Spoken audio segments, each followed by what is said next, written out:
தீர்க்க அல்லது தீர்வின் தன்மையை காண்க. x plus 2 into y minus z equal to 6.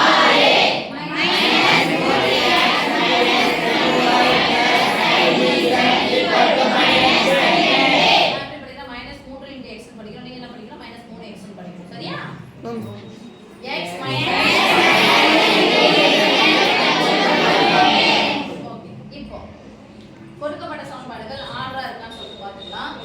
x y z equal to x y z equal to x y என்ன பிரச்சனை இல்ல. z equal to ரெண்டு மெத்தட்ல நம்ம போடலாம். x உடைய மதிப்பை z வச்சிட்டு அப்ளை பண்ணி போனாலும் நமக்கு கிடைச்சிரும். z கேன்சல் பண்ற மாதிரி வரலாம். அதாவது x க்கு பதிலா z உடைய மதிப்பு போட்டு ஒண்ணா சமன்பாடு ரெண்டாவது சமன்பாடு போட்டா ஒரு மதிப்பு கிடைக்கும்.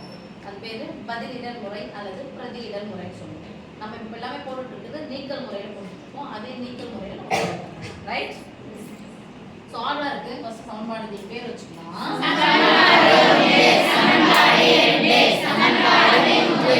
பார்க்கலாம். கேள்விகளை பார்க்கலாமா? Yes miss.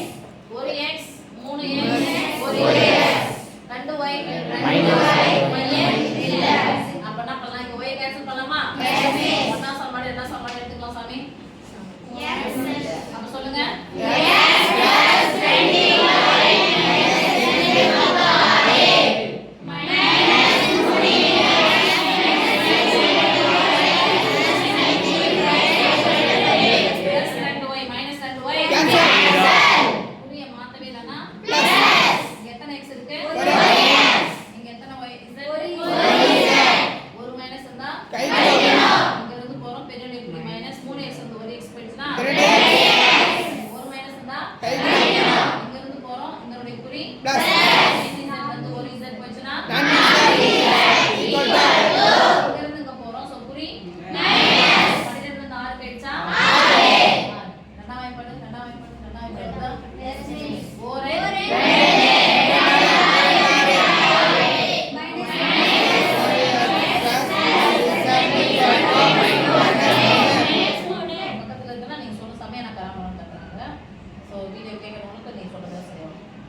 Yes miss. சமன்பாடு 4. x z இருக்கு. x z இருக்கா? Yes miss. மூணாவது சமன்பாடு நாலா சமன்பாடு எடுத்துக்கலாமா? Yes miss. 3 4 எடுத்தாச்சு. கேள்விகளை பார்க்கவே இல்லை. ஒரு x இங்கே ஒரு x தான். சோ சரியா போய்டும். எடுத்துக்கலாம். ஒரு x minus ஒரு x minus 19 equal to minus. இப்ப பாருங்க ஃபர்ஸ்ட் யாரை போட்டுறேன் நானு 4. அடுத்ததா யார் போட்டுறேன்? 3. கவனிமா, நான் இன்னொன்னு எடுத்து எழுதி டைம் வேஸ்ட் பண்ண விரும்பல. அதனால இது கீழவே இதை எழுதிட்டேன். ஓகேவா? Yes miss. எத்தனை x இருக்கு? ஒரு x. நாங்க ஒரு x போடுறோம். பிளஸ் ஒரு x மைனஸ் ஒரு x Cancel. 0. புரிய நான் மாத்த வேணா போடுறேன். Plus. Plus 2z minus 2z Cancel. இந்த பக்கம் ஃபுல்லாவே 0 பிளஸ் 3 மைனஸ் 3 0 அப்பனா அது 0 ஈக்குவல் டு 0. இது மாதிரி வந்து என்ன எழுத போறோம்?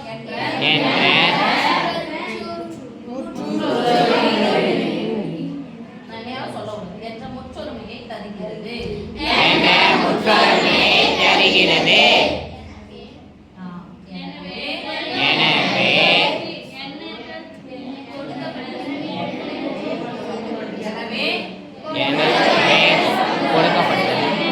நீங்க தெளிவா சொல்லுங்க சேர்ந்து. இல்லனா என்ன சொல்லவும். எனவே கொடுக்கப்பட்ட சமன்பாட்டு தொகுப்பிற்கு எண்ணற்ற தீர்வுகள் உள்ளன. இது மாதிரி புள்ளி வச்சு என்ன வேணா எழுதுவீங்களா? ஃபுல்லா எழுதுவீங்களா?